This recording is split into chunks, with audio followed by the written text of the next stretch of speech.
welcome to the show. You're watching Heads Up. And today the focus is going to be on women and the inevitable breaks that punctuate their career graphs. Whether it's childbirth, elder care or simply taking a long break to study, most women cannot ignore their career breaks, and in most ways this is a defining moment in every working woman's life. So how do you plan your career break? How do you ensure that you don't have to start from the scratch once you decide to get back into the game? We got talking to a few remarkable women on how career break affected them and just what gave them the confidence to bounce back to work. Take a look. Misha Bhatia, an HR professional with over 4 years of experience working in a media education company, had certain tough decisions to make once she got married. Faced with family commitments and demands on her time, she decided, like many other women across the country, to take a career break. But what makes Misha's experience so unique is that she decided to utilize her career break to improve upon her skills. I am currently pursuing a course which is into HR, Performance Management System, from HRDC. It's a distance learning program. So, it will help me as well as it will fill my gap. Like Misha, many women look for an opportunity to pick up the threads of their career right where they left them from before the break. While some jobs you can pick up from where you left them, others not so much. Take Naina for instance. After working as a sales executive in a top firm, Naina had to take a break from work to focus on starting a family. While Naina is now back to work, things are not the same as before. For a career woman who is 24 hours on working, now suddenly have to take a change, and then you have to adapt to an environment which is difficult. Where I used to travel, now I cannot travel very far, and you have to adjust the time and according to your kid. It was not difficult. But that hasn't bogged her down. Apart from now freelancing as an HR consultant, she also keeps herself engaged in activities like taking classes in phonics and drawing for children. Her key motivation is that it enables her to have more time on her hands. You need to know how much time you have to give to this particular assignment, and then how to bounce and do the other things. Because when you're doing it the same day, when you're into HR, you're totally in HR role. And then when you're a teacher, you have to be a teacher's role. And then you have to again go to a mother, then you have to adapt to that motherhood. So it's all three mixture, but it's fun. Sometimes it's strenuous, you feel very strained, drained out, but in the end you feel very relaxed and satisfied. Naina is among many other women who have taken a break and turned to entrepreneurship. While Naina and Misha are two women who are managing their career breaks and transitions successfully, not everyone's experiences have been as great, and the reasons for that vary. A whole number of women who are educated, who are really smart, but they are army wives, naval wives, defense spouses, who pretty much, bound their career to their husband's career. Despite the career break, experts say that the reason for women not progressing up the career ladder goes much deeper. They say it all comes down to the companies that they work for. There are organizations which have extremely enabling policies, but managers who have their own biases which prevent them from implementing the policies. There is already in the allocation of the roles to the women who return, where you provide them with those soft roles where the consequence to the organization is not significantly high. But this organizational behavior is not true of all corporates in the country. Plenty of companies, small and big, have today also recognized that women are the immense talent pool who get lost in transition while on a career break. In one of our businesses, which was more consumer facing, we realized that most of the decisions around the products were taken by women. So 95 to 98% decisions were taken by women. They were our customers. But when we went back to the table and really looked at who are the individuals who were designing those products or selling those products, they were men. It's not just getting different sets of people, but it's about getting diversity of thoughts, which is important for us to meet the requirements of our customers. Aryoli Arumugam is a good example of this talent pool companies miss thanks to the career pause. My son was 6 months old, and once he started crawling, at that time we did not have any domestic support at home and not many agencies to babysit. And I had to do two roles at the same time, being a project leader and a mother of an infant. Shifting from a homemaker role to a working mother actually needs a lot of adjustments from the expectations of the family members. But Arioli did not have to worry for too long. This electronics and communications engineer is today the analytics team leader at GE Aviation, all thanks to Restart, a returnship program from GE for women technologists. Not only does Restart equip them with essential skills to get hired, they also claim to have created a support system for them. So it's no more, do a carpet bombing and everyone goes through the same kind of workshops. For every individual, we have targeted workshops. We create an individual development plan. We also have regular touch points with them. So at an interval of, 1 month, 3 months, 6 months, meet up with them and learn how it is going. What should we do differently? From GE's Restart program to the Tata Group's second career internship program, Goldman Sachs and Accenture's returnship programs, options for women to get back into their high-flying corporate careers are plenty. Experts say women can also take matters into their own hands. Please retain your networks when you take break for whatever reasons. Today I think there is enough that is available on the digital media to keep digital content to keep yourself abreast. Enroll on courses, keep reading, look at what kind of opportunities can you ask the organization to create for you. And now from women who decided to take career breaks and get back onto the corporate ladder, we move on to the story of two women who took a different route to pursuing their career. Instead of going back to the corporate way of life, they decided to start up. Here's their story. Friends, classmates and now colleagues, Diksha Jain and Sowmya Parthasarathy had dream corporate careers. They used to work with the best of the best in the ad film industry and have had over a decade's experience between them. But all of that changed for both of them with marriage and the inevitable career break. We had a good 7-8 year career before we realized that at some level we do not see the end result and the way that we visualize, and we've been restless to start something on our own, something that would help us see our vision actually getting in front of our eyes as a work. We also wanted a certain kind of a job that will do justice to our qualifications, that would do justice to our expertise, which I would say was difficult. And just like that, they turned their career break in on its head. After identifying their clear passion for food, they dived headlong into entrepreneurship. We got together and both of us are great foodies. Our common love for food has been there always. And we hail from foodie families where we've been used to pickles that's homemade, papad that's homemade, masalas are homemade. And we kind of cook fresh meals all 3 times. So that's how our food is like an integral part of our living.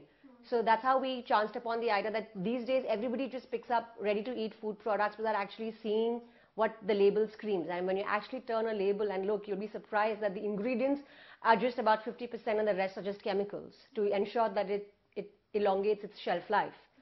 So that's how we chanced upon FoodTribe. The common drive being love for good food, fresh food that's not got any chemicals and made with ingredients found in your kitchen.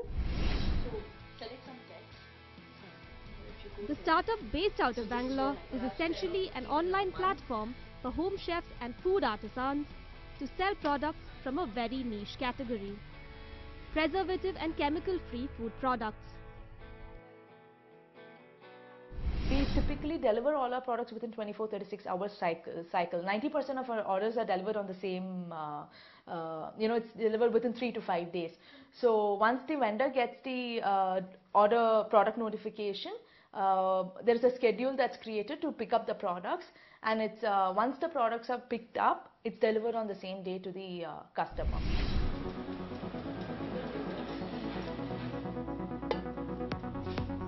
While they initially went door to door to get home chefs on board, they now have a subscription option that allows artisans to register on the platform.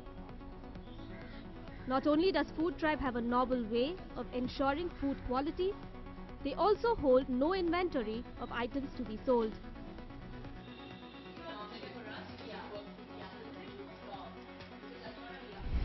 Oh, the challenges were plenty. The first part is that we needed to get used to the idea of working hard without actually getting a salary at the end of the month. You need to ensure that there will be days when you'll just be working 1 hour, you don't know what to do, there's no work, and there are days when you're working 16 to 18 hours and the results are not immediate. Patience is definitely the name of the game when it comes to entrepreneurship. Technology was another thing. Both of us don't come from technology backgrounds. To ensure that we get the right vendor to put up our platform and to ensure that it's a seamless integration for the user as well as for us in the back end was another technological challenge that we faced. FoodTribe currently has over 35 home chefs or vendors on board their platform in just a year of its operations in Bangalore city alone. While all listings are free, they monetize on per item sold by vendors. We are in the process of revamping our website. Also, we are looking at an app. We are hoping to expand to other cities. And we are also looking at expanding our vendor base largely also because we're looking at getting in some small and medium enterprises which are in the same field, specializing in preservative-free food. That was the story of Sowmya and Diksha and their startup FoodTribe. Now, how do you plan financially for your career break? We get you that on the other side.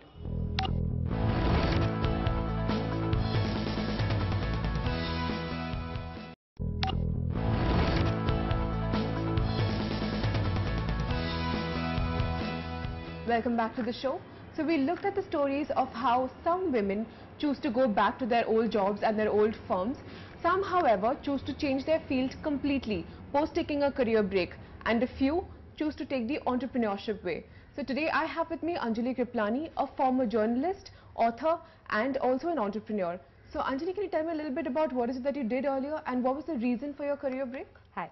So I actually used to work in television, much like yourself. And what happened was at the same time I had also written a book, and my first book had come out. And I think what got to me was just that I didn't have that flexibility, because I'm someone who likes doing a lot of things and I don't like being boxed in a role. So while I really enjoyed working in television, it just started getting very hectic for me. And I just felt like I want that flexibility where I can, write, I can promote my book. As well as get started on my forthcoming books and still work and obviously earn a living. So yeah, so that was the reason I decided to take a break. All right. So but now you also have your own PR firm. Yes. How did that work out? So what happened was I've actually worked in marketing more, and I have a degree in marketing, but I had worked at a PR agency a few years ago, and I had a colleague and friend from there who kind of, also wanted to start something of her own. So we just got talking and we said, why don't we start a firm of our own? We've obviously got the experience, and obviously having worked in the media, I kind of knew the other side as well. So I thought it was best to just put together all my experience, all my skills, and, start something of my own. Okay, but don't you think it works the other way around? Let's say if you're looking to join back in a firm, you took, of course, the entrepreneurship way. But what about someone who's probably looking to, join back to, like, work in a firm again? So is it a little difficult then? It would be. I mean, see, in the past as well, I've kind of had a smaller break before, like 2-3 months, which, yes, when you go to an interview, of course, an employer would question that. But I think it all depends on how you kind of justify your break. So, if you say that, I kind of took the time off to get more focused in life, and now I've come back more focused, more refreshed, I don't see any harm. So what are the challenges that you faced when you started up your own business with your partner? Yeah. So starting a new business, of course, everyone knows that, it comes with a lot of challenges, and I think you only realize that once you start. So with us, I think it was more just, because we had worked in the field, we kind of knew what we were doing, so that wasn't an issue. But it was more actually getting people to trust us and to come on board as clients. Because obviously, when getting your first client is obviously the most tough thing. Once you've proved yourself, then it becomes easier. So getting that first client was a little bit of an issue in the beginning, in the sense that we were meeting a lot of people, but people's confidence kind of varies because you're a startup, you're a new firm. But then we started off working with a friend who was looking for PR at that point. And then from there, we had that work to prove ourselves, and then we kind of started getting work. So what do you think are the advantages, like, of being an entrepreneur in comparison to, probably working under someone in a company? So I think the main thing is just that, when it's your own company, you just feel that whatever you're working towards is for yourself. Whereas when you're working for someone else, you feel like you're putting in all that energy, you're putting in all that time, and in the end, it's, someone else is kind of, making that profit or getting the, even the accolades for the work. But when it's your own business, I think you're just so much more invested in it because it's your baby. So even if you've got to put in those, 12 hours or 14 hours or whatever it is per day, you don't mind it so much. So we already know that, we'll do a good job with this because we're so excited to work on it. So being an entrepreneur definitely does give you an advantage. So Lakshmi now gets talking to a financial expert who helps you plan out your finances before you take that career break. Absolutely, Ankita. I spoke to Bank Bazaar CEO Adil Shetty to find out more about this, and here's what he had to say. So financially, what would you say these women need to keep in mind going forward? Okay, so let's talk about both issues independently. Let's talk about sustenance, which is, will your savings be sufficient to tide over your expenses over the period of your break? So there are 4 parameters one needs to look at. So one is, what is the quantum of the savings you have? Now you could be holding savings in fixed deposits. Today they have savings account which pay 6%, 7%. You might have mutual funds. So first you take into account how much savings do you have and how readily are these savings available to you. If it's a liquid asset like a savings account or a short-term fixed deposit, will be available. If it's something like a house or a fixed asset, right, getting liquidity might take more time. The 3 other factors which control expenses, right, are how many months are you going to manage without an income? That's one important factor. Secondly, what is your monthly expected outflow? Always add a 10% buffer for things you've not planned for, add a 10% buffer for inflation. But how much do you expect to spend on a monthly basis, right? Okay, and final question, again, financially speaking, any particular tips in terms of savings they can make? Okay, see, I think both in savings and in terms of financial protection, there are multiple options. So in terms of savings, right, one can look, today there are savings accounts which pay up to 7% and are fully liquid. There are also fixed deposits which you can take for 1 month, 3 months, 6 months, and these offer good interest rates also. There are mutual funds. Now different mutual funds come with a different lock-in period. So when planning, you can pick one of these different options. But the common options are savings account, fixed deposit, mutual fund. One can also look at more aggressive / risky strategies like investing in the stock market, but I think it's safer to go with a dependable mutual fund, a good fixed deposit, because that keeps the money safe. 2 insurance policies, right, which we strongly advise one should take is health insurance. So this is a Mediclaim policy for hospitalization. So if there's a bill of 1 lakh, there's an insurance company which will pay the bill for, let's say, any kind of hospitalization. And the last is life insurance. So if something were to happen to me and if there's someone depending on me, what is the life insurance cover that I should take? So these are 2 basic insurance policies we advise. That was Bank Bazaar CEO Adil Shetty on how to get your finances right before planning your career break. That's all we have for you on the show today. Thanks for watching. Startups, increased opportunities and risk-taking entrepreneurs. Meet some of these bright minds tomorrow on Heads Up, 6:30 p.m. only on NDTV Prime.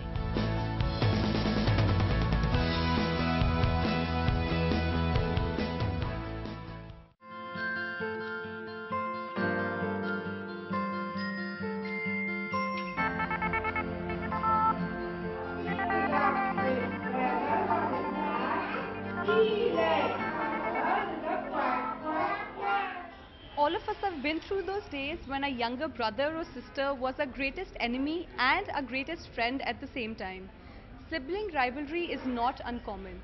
We are joined by Mr. Bhushan Kumar here, who's an educationist. Sir, what are some of the ways in which a parent can minimize sibling rivalry and bring harmony between their children? Every child has his own likes and dislikes. The parent should not worry about when the kids are fighting or having a scuffle or are worried about certain concerns. They should always work with the positivity that every child has its own potential, and looking at what good my child has, what positive my child had, giving them the optimistic thought, giving them an open-mindedness, let them know what is correct for their life. So skill development, which the parents can even look at back at home, should be taken care, and the values which they can easily convey to the child can be given, can be slowly inherited, and that is what is going to make that child more self-reliant, would be able to help the child to take the risks in life, would be able to give the metacognition skill to the child, would be able to give them aesthetic sense with whatever they are carrying on in their family, would also be able to become the child self-reliant, would be able to know himself very well.